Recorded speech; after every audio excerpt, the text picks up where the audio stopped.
Ohio Minasan! What's up, weebs and casuals alike? We are Baka& Company, and we're here to provide you with a deep dive into all your anime favorite shows and movies.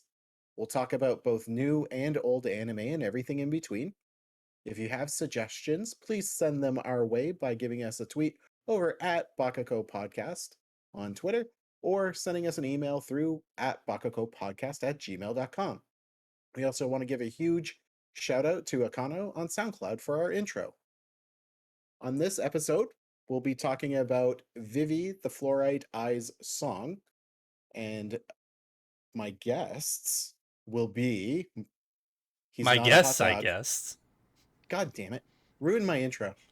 I was going to say, he's not a hot dog. He's not a human. He's Frankfurter. Hello, everybody. And his partner in crime, the magical hero of our hearts, Magically Average. Hello. Who the fuck's our hero? I was going to say, I What? am no one's hero. I am more of a villain than I am a hero, if we're all being honest. Especially today's episode.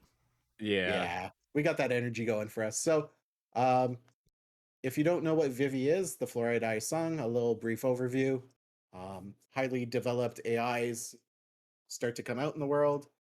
We get introduced to a cataclysm at the beginning that will lead us into our story. However, it centers around Diva, our main heroine, and this production was made by Studio Wit with some voice talents you might recognize because we talked about them a little while ago. Is Atsumi Tanizaki. She voices Diva, Vivy, and she also voices everyone's favorite Chaos Lord, Anya. Peanuts. You really got to enunciate there, bud. Yes, please. Peanuts. I better? forgot that she voiced Anya. Yeah. You'd never guess it. And then our second Lord of Chaos, who voices Matsumoto, the talking AI later on a cube, is none other than Jun Fukuyama, who voices Lelouch from Code Geass. Yeah. Oh, okay. It's been a while since I've seen that. Right? Yeah. That cube AI is basically just the cube version of the space orb thing from Portal 2. With a little bit more Yeah, he's got more control. more oomph to him. So to go into, we're going to do no spoiler territory here first. Basically, we get introduced to a world where there's a super terrible cataclysm where these AI robots are slaughtering mankind anywhere and everywhere. It's terrible. It's carnage. And then all of a sudden, what happened? Why is there no carnage? We get introduced to Diva, an AI who is purely created to bring happiness to everyone with her song. And that's where we'll get started. So with the show just being like the first episode and us kind of knowing something bad's going to happen, that's kind of what grabbed me. I'm a fan of like catastrophe first, story second. True. So that was the hook for me. And then when they do AI and they start talking about the near future and using kind of real world problems, because as we all know, like the AI overlords over at Google will know anything and everything about us, especially my search history. Also true. And it's a concern. Like it's a legitimate issue that is eventually going to need to be discussed. But when you watch it in an anime format, it's a lot easier to digest. A wee bit. Yeah. To go into non-spoilerly topics, I guess the first episode just describes it and just puts it off. I was hooked by episode 1, but I was very cautious going forward because all in all, this is a time traveling show of sorts, which if you've ever watched a time traveling show, you know that it is very difficult to pull off without having hitting so many different tropey road bumps along the way. So with how interesting this premise was, like, it's nothing new, but at the same time it is a breath of fresh air for the fact that the character is this robot that is her sole purpose, or their sole purpose, I mean, if you want to go gender fluidity, their sole purpose is to make everybody happy through singing. So the singing robot is supposed to save the world. That's a pretty big twist on the genre of AI killing the world. How do we save it? So it had me after episode 1, but like I was optimistically cautious because I know how many road bumps along the way that it could hit, because there are so many tropes when it comes to time traveling. Um my non-spoiler review, I really enjoyed it up until like a certain point. There were a few things near the end that like I was like, yep, I knew eventually we'd get hit to this point, and it brought it down a couple points for me. I would probably give this a good solid 7.5, 7.75 out of 10. I enjoyed a majority of the ride, so like I can't really dog on it too much. But in the spoiler review for what the ending was and what happened there, it to me it kind of lost me. So it's a little unfortunate, but overall, I really enjoyed the experience going through it. Tyler, Yeah, what and did you think?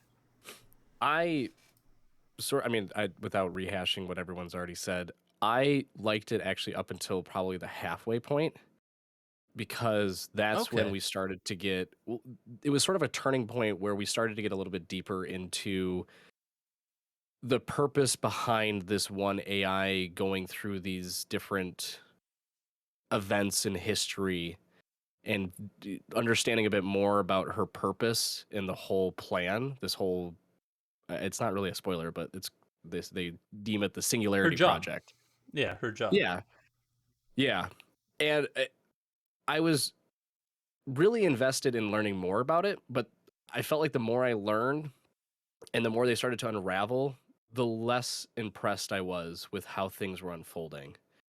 I would, God, it just felt like they speed rushed it at times. Like, I really wish they would have built out certain aspects of the world during these different points in history and dive deeper into what events had taken place in between that has led to these different moments. Because even though it's like not really that important per se to like the progression of the story, I just felt that it would have really laid out more what was going on, sort of explained how we reached these different pieces of the project, and how we've been progressing through this, again, Singularity Project, and why these characters keep going through these different situations. So it just action only took it so far, and the action sequences were incredible, but I would honestly probably give it like a 6. Okay. Drew, what did you think? I like I'm very much in the same boat. I had a lot of fun leading up to certain events. I want to say those first probably 5 episodes I was really invested in and learning more and getting excited for what was to come. But just how they integrated what changes happen in the story, we'll say, without getting into that. Um, it did feel kind of like they were going to give us more, but they just were holding back on something. And that these breadcrumbs eventually were going to lead us to some golden goose. And we got there, and the goose is tinfoil. So, It's the Yeah. tinfoil leftovers you get at a steakhouse. exactly. And that's my concern with the story, but like the presentation of this show and the animation and the sound, I'm not going to say made up for it, but it was a nice perk to have, because at Yeah. times when they do some of those animated scenes, whether it's a fight scene or they do some of those uniquely animated stills where like everything except the mouth movement is like a painted still, Hmm. like that was beautiful. And I haven't seen anything try anything like that in a long time. Nothing's really blown me out of the water for like picturesque kind of beautifully painted backgrounds, let alone characters, in a long time. And Yeah. it was a nice treat, but it was a show like I really liked the hook, I really liked the idea, and it was like it's like a kid's roller coaster, right? So you're going up to something, you're gonna have something exciting come at you, and it's like, yeah, okay. And then Yeah, it de-escalates. the drop's not thrilling enough. It's not as steep. Yeah, yeah. Yeah. No, I'm right there too, just because like wit, as we've stated numerous times, is fantastic when it comes to animation. You're to your point about the stills and just having that really like the painted still images. It actually reminded me of, I feel like there's like a couple, like just maybe a handful. Vivy had plenty more. But I think Wit did that in the early, like the first season of Attack on Titan, where there were like Yeah. certain scenes where they had like the painted, like I think when like the Colossal Titan shows up, I think that portion is painted where they zoom in on The the Titan Titan. itself. Yeah. Yeah, Titan over the wall. Which is like, it's really impactful, right? Like, cause it's just such a unique art style that contrasts the regular art style of the show, that it really stands out. So those aspects of Vivy, fantastic. The art, the music piece, just the sound in general, the sound design, all wonderful. But I would correlate it to, and I know Frank's probably going to yell at me for this, so you'll have to excuse me, but at least let me explain myself, sir. I would relate it to Bubble, the movie that came out on Netflix from Wit, just because of the Oh, I fact that hate it you. was, well, so just let me explain. I I know know, you I hate know, I me, know, but I know, I let know. me explain Continue. first. Go. The animation in Bubble, superb. The sound design, unbelievable. Like it is a very visually pleasing movie to watch, but the story just falls flat. And I feel like Vivi kind of falls in line with that, but in a different vein, to where like Vivi had 12 episodes to work with, Bubble was just a movie, and they've put a lot of stuff in 12 episodes, but it was almost too much. And like I said previously, like they sort of just force fed it and like just went as fast as they could to get everything they wanted in that limited amount of space. And I think that took away from the show. I think they could have done a lot more with less, and have it been even better than what they put out. So if we're gonna compare apples to apples between like Vivy and Bubble, I would say that Vivy definitely had a more compelling story by any sort of the semblance of Oh yeah, story than Bubble yeah. did, which makes it leaps and bounds better, like better rating, better everything. Um, Honestly, while I think Bubble is a master class of animation in general, I think that the animation in this show more than speaks leaps and bounds to what Studio Wit can do with like any sort of semblance of a budget. I hate 3D anime. I will gripe about it every fucking time. This had 3D anime in it, and like CGI, and it's fucking seamless. It is so fantastic. Like you can see, it gets a little iffy near the end with some of Is the it better than sequences. Onipon? No, for the fact that Onipon doesn't have entirely too many scenes in it. Right, Um, yeah. but I think just it doesn't stick out. It isn't such an eyesore throughout the entire show that I really enjoyed the 3D CGI in this. But to go back to Bubble and everything, Bubble, like, it has its own faults. It just doesn't. The plot is just nothing. It's just stupid. It's not there. The writing is horrible. Vivy, they tried to tackle one of the hardest sci-fi tropes in time travel, which I'll give it a 3 episode try no matter what. If something about the show will draw me in, which Vivy had fucking character design out the wazoo. I really like the character designs. They had animation just in spades. The sound design itself was excellent. The music that the character sings is so fucking good. But also, just they have these scenes throughout the show where there's like this grandiose like music in the background that at, I know there was one scene that it took me completely out. I was like, why is this track here?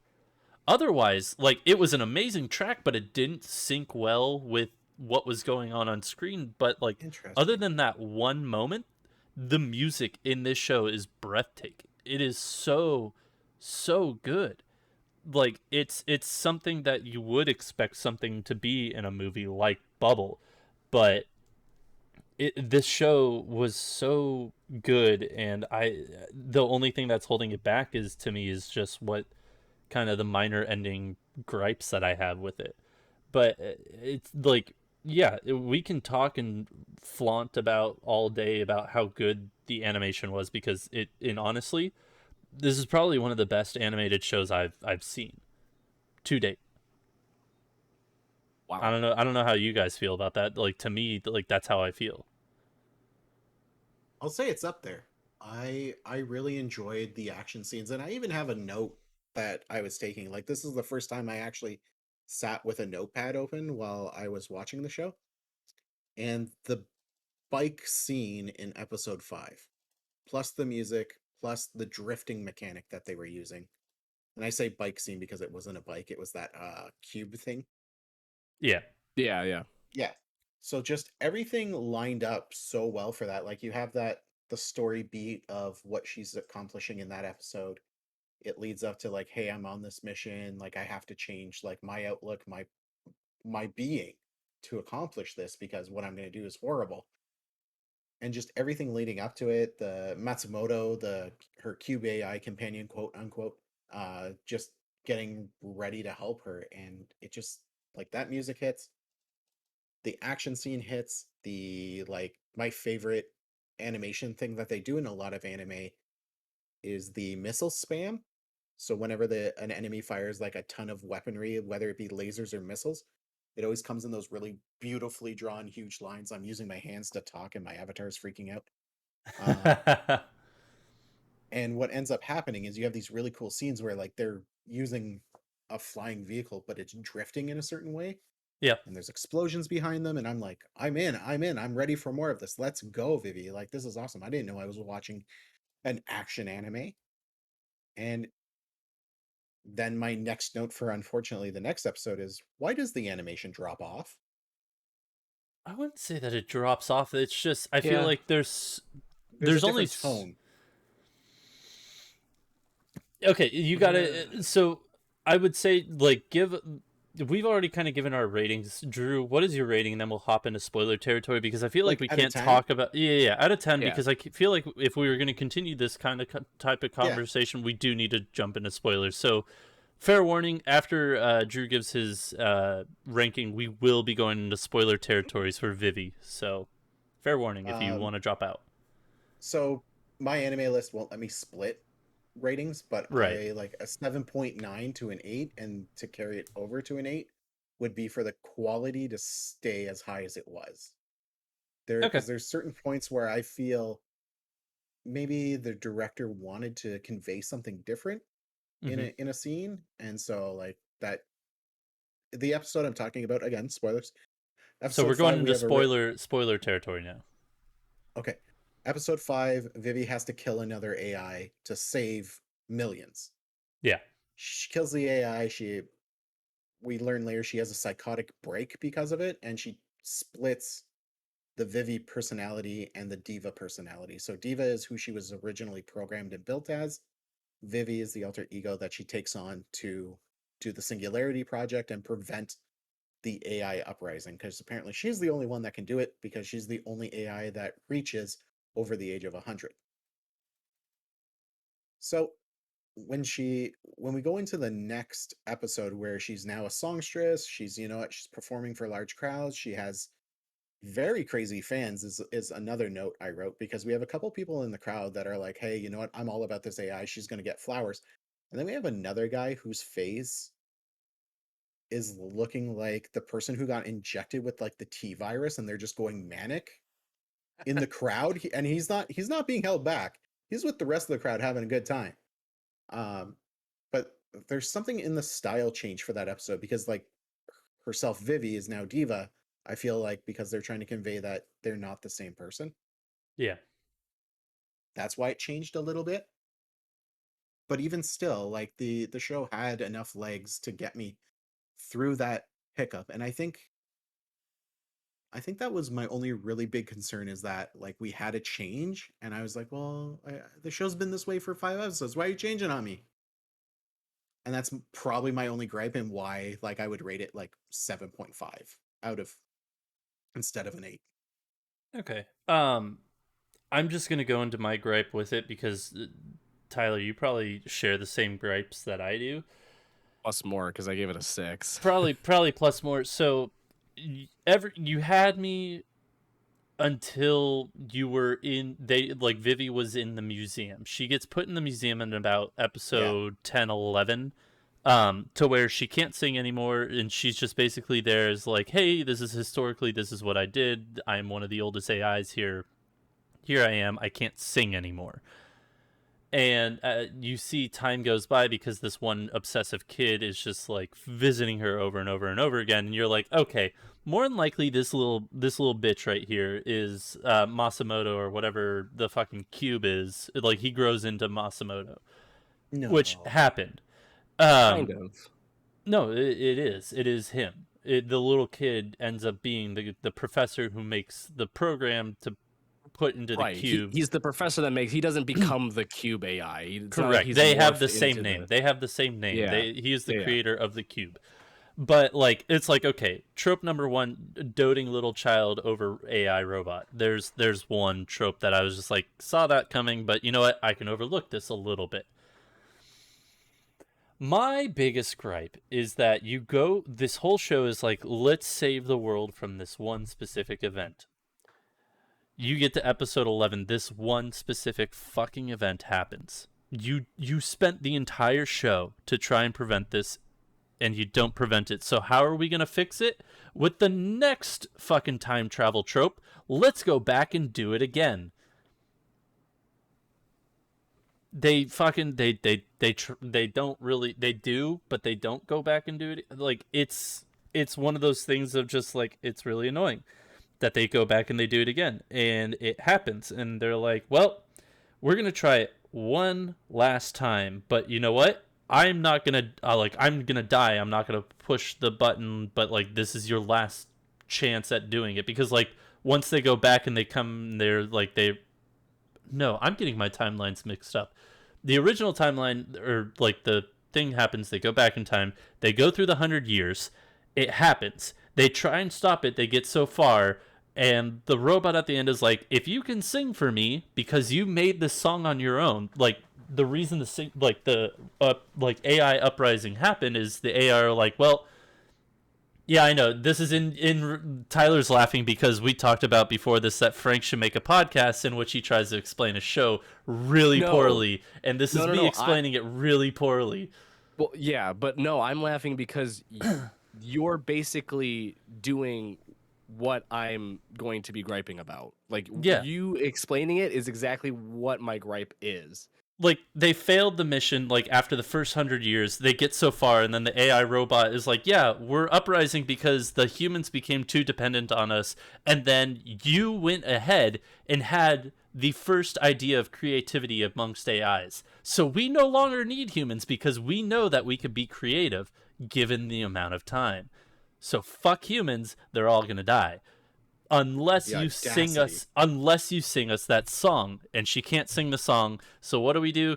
We go back in time another 100 years, and they fast forward it basically to that point in time, and they're like, oh, cool, the fucking AI uprising happened again.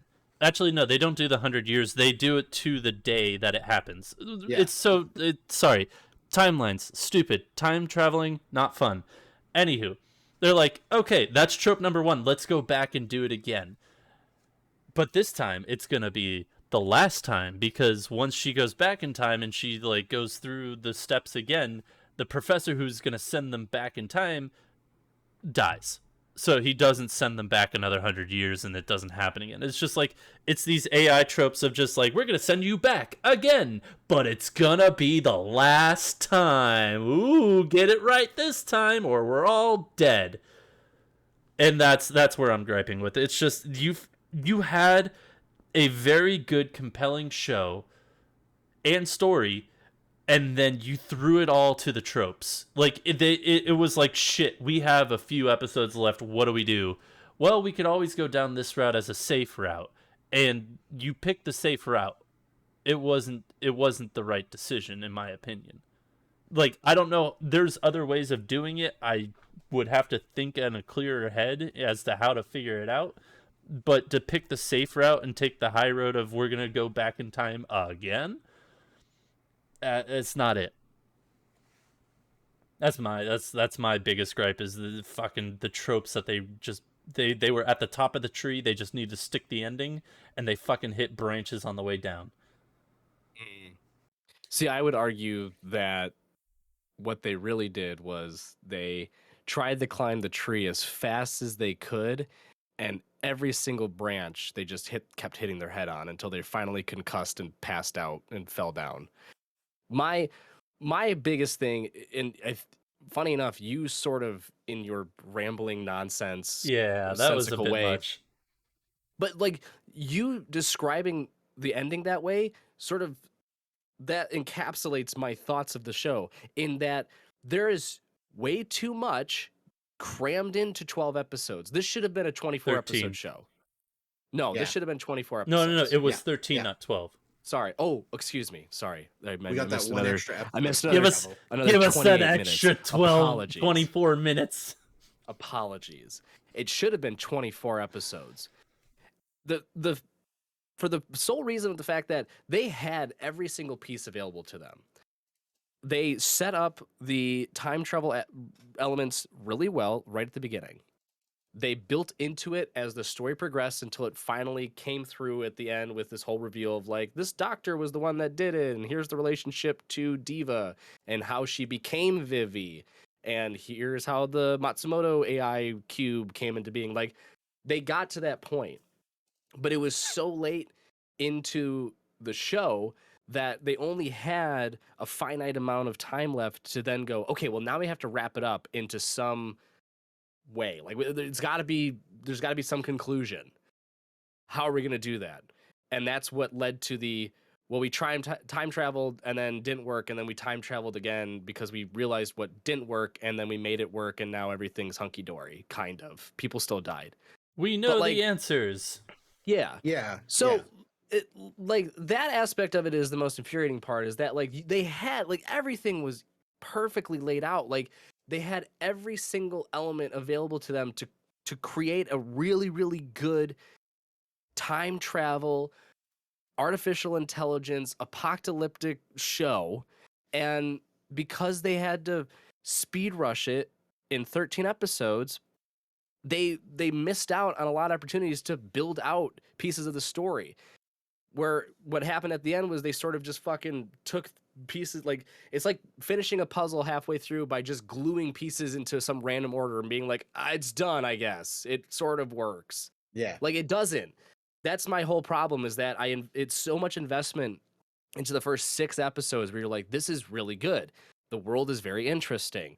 I love the characters. I love the fact that we're getting a lot of this simultaneous world building mixed with character development, mixed with plot progression. Like, it's all super fluid and it feels really nice.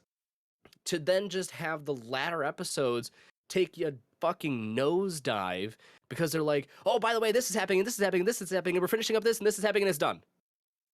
And it's like, there's so many unknowns and there's so much left to explore that you're like, you feel like you've been cheated.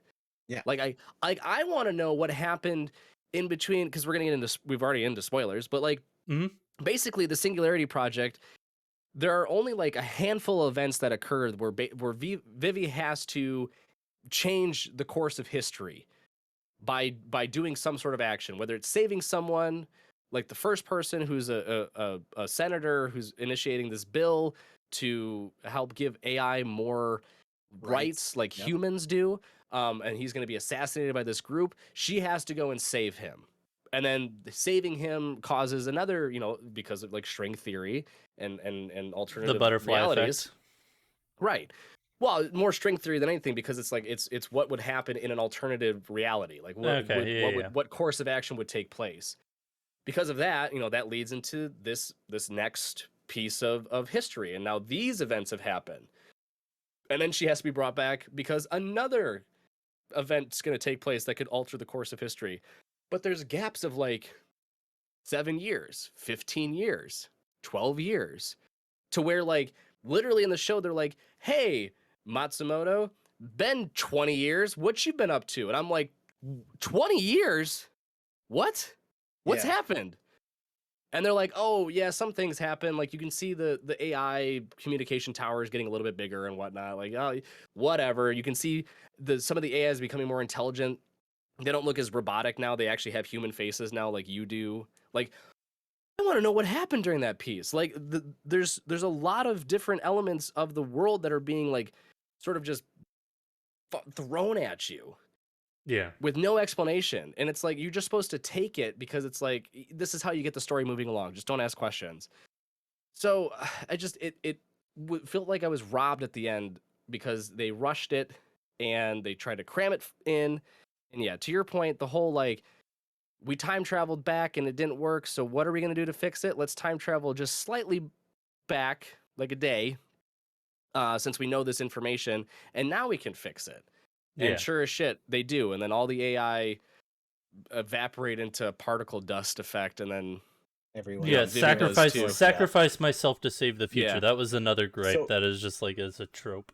yeah. But and this is my last thing, and then I'll stop for a bit. The other annoying piece, because I love this piece too. I really like artificial intelligence, and when I was in law school, I actually wrote a paper on artificial intelligence and law, and like how different nations are developing laws to basically ready themselves for the artificial intelligence surge that's coming in, not just like to computers, but like in warfare and things like that too. So this was like really interesting from that standpoint of like, can AI develop consciousness and can it start thinking on its own, which is what this also explores too. But Vivy's whole mantra of like, what does it mean to put your heart into something? I loved that.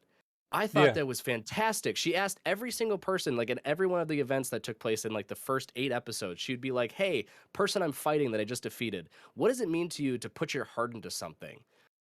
Because you know, AI doesn't have that concept. They don't have the concept of like how it actually feels to have human emotions. Like they under, you know, through programming they can understand like, okay, when something like this happens, you're supposed to feel sad, but they don't know what sad is. Or they don't know what happiness is. So the idea of like putting your heart into something, another emotional aspect of like being human versus being a robot, is a foreign concept too. So like her being like, "Hey, what does it mean to put your heart into something?" And then realizing in a later episode that the doctors, the scientists that created her, like one of them put into her programming, like make her have this concept of putting her heart into things, like having a heart. And the scientists are like, "You don't realize that that's literally impossible for an AI to process, right?" And the doctor's like, "Yeah, but fuck it, it'll be funny, right?" That's basically what she said. That's what she said. Basically, It's she was like, fuck around and she's find like, "Yeah, out." why not? Do it. Yeah, see what happens." And what happens is that she slowly starts to develop consciousness. And then at the end, they're like it's gone. Like it never happened. Like consciousness, I mean, she wrote a song, yeah, but like that's all that matters, right? I'm like, no, there's so much more to that. And you had everything set up to do it, and then you just stopped. So honestly, if it was 24 episodes instead of 13, I think it would have been an easy 10 out of 10. They just had more time to build out everything, to really take all the pieces and carefully put them into place. You would have had an excellent top tier 10 out of 10 show. But because you didn't, it's a 6. Hot damn. That's my thoughts. I agree. That's my TED Talk. That's some really good points because they did some excellent world building and introducing us to like at the beginning, AIs aren't perfect. They can only have one job. You can only accomplish this task. You know what? You're a cook AI, you're a greeter AI, you're a garbage AI. That's it. But Frank's the garbage AI. I mean, I'm the What does garbage that mean? human. You're like basically like what's the 205 or whatever it is. no the trash Sesame Street character, Oh, just the robot version of that. Yeah, you just live in a garbage can Oscar Wait, the the Grouch. one Oscar Yeah, the Oscar. Grouch. oh. Why did You're that take me you're so long to Frank the figure out? Furter in I the don't know garbage why. I can. thought you were saying that I was the AI robot that like puts himself into the singing robot that later is supposed to commit suicide. I thought you were calling me No, that no, robot. I was no. like, whoa, that's No, you're not harsh. Antonio. You're not You're not Antonio. Antonio, bud. You're Yeah, that's so. This is the question I want to ask you guys because this show, while rushed, it did have arcs to it, and I really enjoyed some of them. Like, I want to ask, what is your favorite arcs of this show? ooh. Like, what was your Um, favorite arc? I think my favorite arc actually was the arc we were just talking about. Was like Diva has lost her memory. She's going to this humongous concert to try and link the gap between AIs and humans actually getting along. And So stopping the y- suicidal yeah, AI, the first AI robot that commits suicide. yeah, because that leads us down a path of like, hey, if they know what like killing themselves means, then well, then they have enough of a conscience to do that stuff. So, but that leading up to that, it's another dilemma, right? Like if an AI knows how to terminate itself, a program, whatever, like that has to be some semblance of a soul. And then because of these two AIs, we learn Ophelia is this like meek kind of like, you know what, I sing in small venues. I do like off Broadway kind of venue singing. I'm quiet, I'm cute. Everyone's gonna love her because according to what I was reading on a couple sites, people did love Ophelia. As the show was airing before they found out the tragic truth that her partner AI, which is an audio technician, light technician AI named Antonio, who has a really fun design. Because he looks like a soundboard with legs, tank legs, and he like can modify his own settings by like touching his head. It's really weird.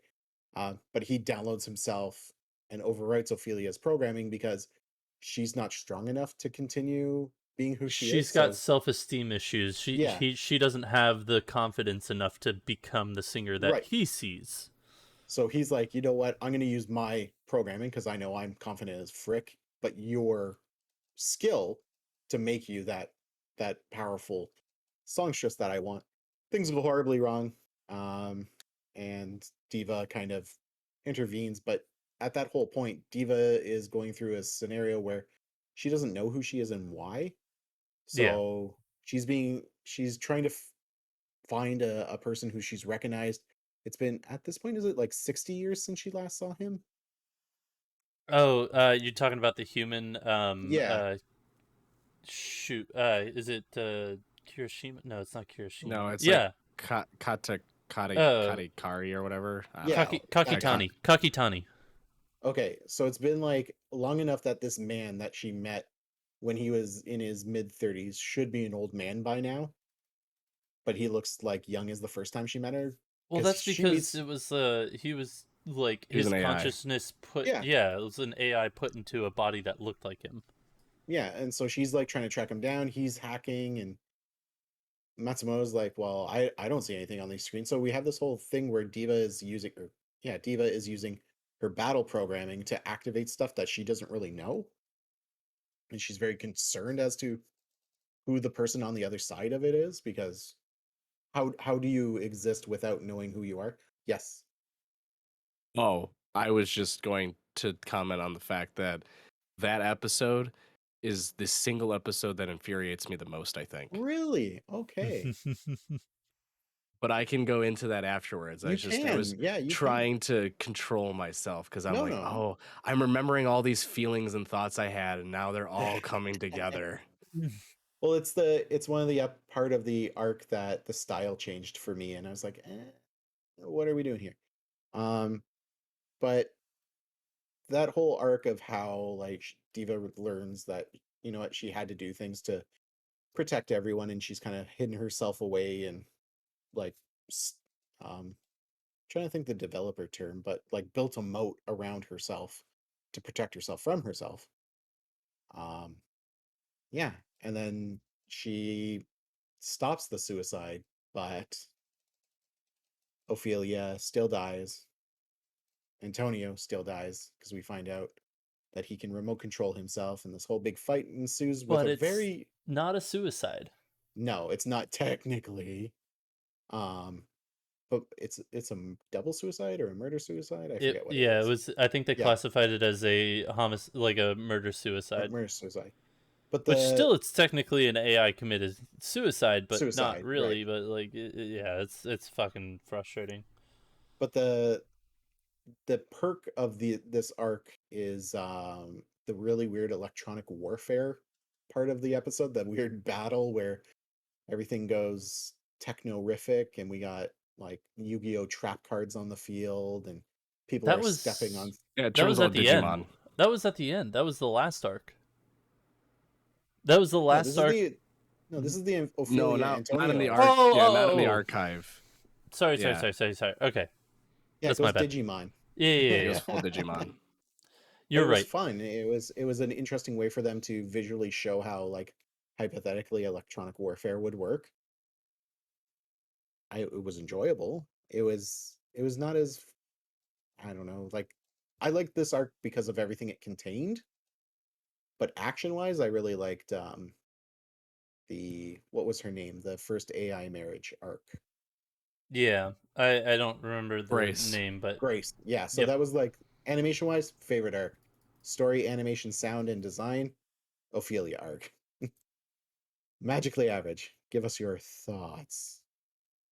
So I'm gonna sound like a broken record, but No, I don't you're care. right. The Ophelia arc, so the arc where it's the turning point in the Singularity Project, where Vivy, after experiencing the traumatic events of having to kill Grace, the AI who was controlling this robot island, which we didn't even get into that piece, but there's like a whole island that was basically it was just run autonomously by robots. Um, but it was going to be like there was some event that was going to take place where it was going to cause like a mass The exodus of robots to come infiltrate and kill people. I Well, think it yeah, was because the Raiders terrorist were group. coming to destroy it, and the AI protect themselves and kill it, and it's the first time the AI kills humans. Yeah, yeah, and then the doctor who marries the AI, we find out that the one AI that's with him is not actually, it's a copy, and the real one is the one that's controlling the robot island, and that's like they made her basically protect the island at all costs, and then Vivi goes in and punches a fucking hole through her chest. But then when she comes back and tells the doctor, he's like, and I saw it coming from a mile away, I was like, oh boy, here we go.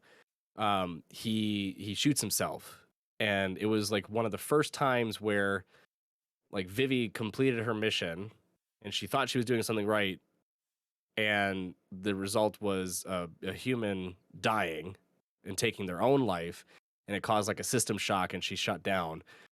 On reboot, she becomes diva, but like kick-ass diva where she's like now even a better singer, and she's growing and getting popularity, and that's what leads her to this whole arc of performing at this huge venue for this one big She can put her heart festival. into it. Shut the fuck up. Because she still asked the question at the end, so she doesn't even do that. She doesn't know what that means. I think she does, but because she's at the end of that arc or whatever, that part, she's becoming Vivy. She's asking Vivy, do you know what it means? I think she understood the concept, but she still couldn't actually experience it or feel it. I don't know. It's one of those things where like you understand what you're saying, but you don't know it through your own personal experience. Tomato, potato, continue. Anyway, that the arc that Drew just went over is could have been the best arc in the show, except for the fact that they made it the absolute fucking worst arc in the show, because they had so many cool things happening all at once. You had the whole issue with Diva being Diva and not remembering anything about Vivy, and seeing these really like inner sort of fighting off inner demon moments where basically she can go inside this place called the archive, and the archive is like a music room. And while she's in there, she's kind of like talking to the archive and she can understand information. But in the back of the room, there's a door that's closed, and she's like, I don't know what the hell's back there, but I know I'm not supposed to go in there. And it like keeps coming up throughout this arc. Well, you find out that Vivy, how she perceives to be her alter ego, is like secluded herself in this room. Because of the events that took place where the human took his own life, she's like shut herself off because she doesn't want to repeat that. So she's exiled herself to this one secluded place in the archive to where Diva's like, I don't think I'm supposed to go back there, but I don't know who's back there, and I don't know why I'm not supposed to go back there. But anyway, I gotta go sing. As the arc progresses, she starts learning more about Vivy and her previous life. All the time, Matsumoto, the cube thing's there, trying to like play dumb and daft and be like, oh, no, you're Diva. You're a songstress. You're Diva. And she's like, no, I know you from something. So it's like putting the pieces together. You're like, oh, sweet. It's happening. We're going to get some more stuff. This is cool. And then in the last like 7 minutes of the final episode of the arc, you get fucking human turned AI coming in for a battle. You get, oh, she's just going to turn back to Vivy now. Bye. And then you get, oh, by the way, you're back in the Singularity project. And then they're like, clap hands. We did it, boys. We did it, folks. We're Inception, the fucking we're Inception the best noise. Yeah. And I sat there. I was watching this episode. I sat there and I was like mouth open, like, you did not just completely gloss over everything and think that you did it, do you? And sure as shit, the next episode takes place in like a different part of the arc, like a different arc entirely. And I'm like, go fuck yourself. That is so infuriating. There's no explanation and really as to why she turns back into Vivy. There's like some little tidbits here and there, but it's a lot of like you figure it out and put the rest of it together yourself, viewer. There's no explanation as to why the human that was a part of the terrorist group, now turned AI, was even there to begin with, or how he was even created. There's like no explanation there. And then the whole like cyber fight, while cool, was also infuriating because it's like, why is he fighting that? And like, I don't understand this fight, and I don't know what's going on really, and like, none of it makes sense. And just, it was a lot of frustrating pieces that all culminated into an ending that was just a giant shit stain. I can't tell if that was your favorite arc or your least favorite arc. Because I was asking what your favorite one was.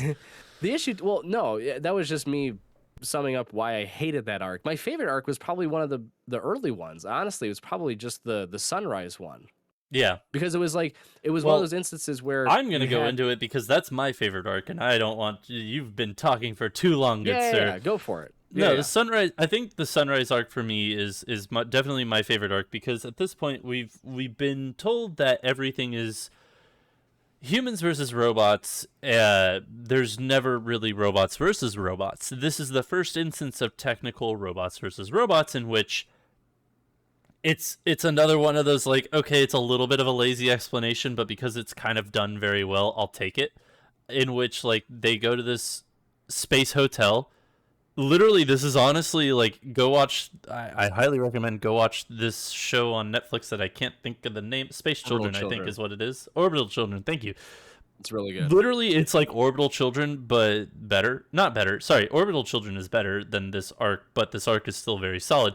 But it's a space hotel, and in the future, in the original timeline, the hotel is crashed into Earth, and I think only like people in the hotel die. Nobody on Earth dies because it gets sunk into the ocean. Yeah. So Vivy, not Diva, is sent there to go fix this, and she blends in as a customer service robot. She meets the head captain of the ship, who basically inherited the ship from her owner, who died on a spacewalk, which was super tragic, which we find out wasn't an accident after all, I think. Or it was, I don't really remember. Yes. Well, it was deemed to be that she killed him, but it ended up that being was an accident. The rumor going around, but it was an accident. But That's it was what an it accident. Yeah. Anywho. Well, it was like natural causes, actually. So basically, this whole arc culminates to just like, well, in the record book, this person takes this fucking space hotel down. Like, what's going on? And that's when they find out she's got a twin robot. Woo! I don't know if the woos came in there, but that was a very long woo. Yeah. But yeah. They did not. Anywho, so yeah, Spooky Woo's here. Basically has a twin robot. That twin robot takes over her like AI card or her identity, even though they're identical. Whatever, I don't know. Anywho, they're about to sink the hotel into the ground, but Vivy stops them. And it's like the first instance of AI versus AI, which, granted, the terrorist organization that tried to assassinate the government official, I don't remember what type of government, but official he was, like that group is still at it trying to sink this hotel, and they're going to be martyrs. They're going to be the only ones that die, so they'll know that they were the ones behind it. But however, it's like the one who caused all this to happen was another AI. So it's your first instance of, hey, AI can also be bad. They can't also be good because they develop a conscience, and you threw this person away or this AI away. They're coming back and they want their revenge, so they're going to work with the bad guys. So I think that was probably my favorite arc because it was very simple. It was still very early on, and it was just kind of a solo arc, all encompassing, not much to do like hugely with the future. So I don't know. To me, that was my favorite arc. I really, really, really enjoyed it. Yeah. To your point about the whole tropey weirdness of like it's just because she has a twin sister and that's how she was able to mimic her. Like they do go into the past and everything with it, and it's a really good story. It's just it's very convenient. Yeah, I mean it's definitely convenient, but it does two things though, which I actually appreciate. One, it goes into this backstory of how they were testing if they could basically copy over the data from one of the AI robots and implant it into another one that will essentially be able to learn everything instantaneously. And it's like this whole idea of like, then can we do that the same thing with humans? Can you copy over their, brain into in some way, shape, or form into a data file and then implant it into being so that way you can carry over your consciousness past your, your human body that will deteriorate over time. That's one piece. The other piece that they dived into was this whole idea of like the sisters, which I thought was interesting. So like Diva is, and they bring that back original... later too. Yeah. It's a continuous thing, but this is where it sort of begins, which I find interesting how they build onto it later. Diva's the oldest AI. No, she's the younger sister. She's the younger sister. No, I'm pretty sure she's the younger sister to these two robots. I will double check. You continue. I believe Diva's the oldest. I believe everyone after her is the younger sister. Yeah. So okay, you're right. The three younger sister to Vivy. Yep. Yeah. So there are three sisters that control the space hotel. That are all the younger sisters of Diva. Again, they go further into it later on about the whole sister thing and how like they're basically just builds off of Diva as the original like model. And yada yada yada. So I like that aspect of it as well. But to your point, I think the Sunrise arc just does a lot to build onto like the mystery while simultaneously diving deeper into this whole like issue, or not issue so much, but like the conflict between AI and human. Like what's driving it? Is it human corrupting the AI and turning it against humans? Is it AI gaining consciousness against humans? Is it just humans getting sick and tired of fucking AIs taking their jobs and ruining their lives? Like what is it? And you get this first instance of there's an event that takes place where an AI goes against its mission, its protocol, and destroys a hotel in space by plummeting into the earth, killing humans. And it's like, okay, well, why did that happen? Yeah, and the weirdness of it is like, yeah, the twin sister can copy her sister, and that's what does it, because she's being controlled by the terrorist group, woo. But just the mystery of it being who's the driving force, who's overseeing this all, like who's actually calling the shots that's creating all these events. That's the bigger mystery that they're building on, and I think they take a big leap in that arc, and then it sort of does this weird petering off in the next arcs, and then takes a like I said, a freaking nosedive, where it's basically like the supercomputer from Tron being like, "It was me all along, haha, losers," and then everyone dies. It was the Super Troopers. In my day, It was the Super Troopers. We used to use blinks. Anywho, Our shenanigans are cheeky and fun. By that I mean we kill a bunch of humans. there's License Can we and talk- registration, meow. Yeah, can we talk about something real quick too on how the like in the If you cat- make like, it real the quick, then. apocalypse. Yeah, real quick. There are like dive bombing drones that just dome people in the noggin to kill them. Can we talk about that? Like they're like other AI are like stabbing humans, or if they have guns because they're security, they're shooting. But then there's like AI floats that are just running rampant in the streets, Oh, yeah. just running them over. But then in the skies, these AI little robot drones just go target acquired and just nosedive at the speed of light, Concussion. and just you just hear like a frying pan tong off their heads and just dead. I'm like, Thud. man, what a shitty way to go. Like, at least like have me get run over by like the fucking bus like AI. yeah, like the bus one or something. Like, don't Or have me get the just parade float one. yeah, like Like, I I was gonna say, die they cowering even behind a trash can. 'cause even a- in a Cowboy stupid Bebop they security do drone. I was gonna say, even in Cowboy Bebop they have the death of the guy via the fucking giant ass teddy bear float. Yeah, yeah, or like Deadpool, you get run over by the Zamboni. Oh God! Like, Oh, what a anything's scene! better than imagine just like you're cowering behind like you're like in the bathroom just cowering, and then just out of nowhere just a missile drone just comes screaming at you and just conks you right At on least the they head, didn't. and you're They didn't out have the forever. R2D2 just like scream as they're doing. Yeah, Yeah. That'd be an That'd be- awesome edit to put in. that'd be hilarious. That would make, that I would make that bet episode someone bearable. does that, or no, it'd be the TIE fighters just Oh. Oh my God, just coming in real hot. Drew, get us Bye. out of here. All right. Well, we appreciate your thoughts, your comments, your questions, your concerns, and anything you want to throw our way. You can definitely throw it our way at Baka&Co Podcast on Twitter. Like I said at the beginning, at Baka&Co Podcast at gmail.com. We want to thank you for joining us today as we celebrate 2 years of hot takes and telling you And why. hot bods. Ooh, dad Hot bods. 2D bods. Yeah. And, You're the only. You're the yeah, only if paper you- cut here, buddy. Yeah. Hey, I'm I sorry. can reshape myself at will. I can reshape my shit. I'm hoping for the transformer noise, and he turns into like a paper airplane and zooms off. That's how I'll sign off from now on. Yeah. See you later, guys. I'm out of here. Bye. God damn it. Later, y'all.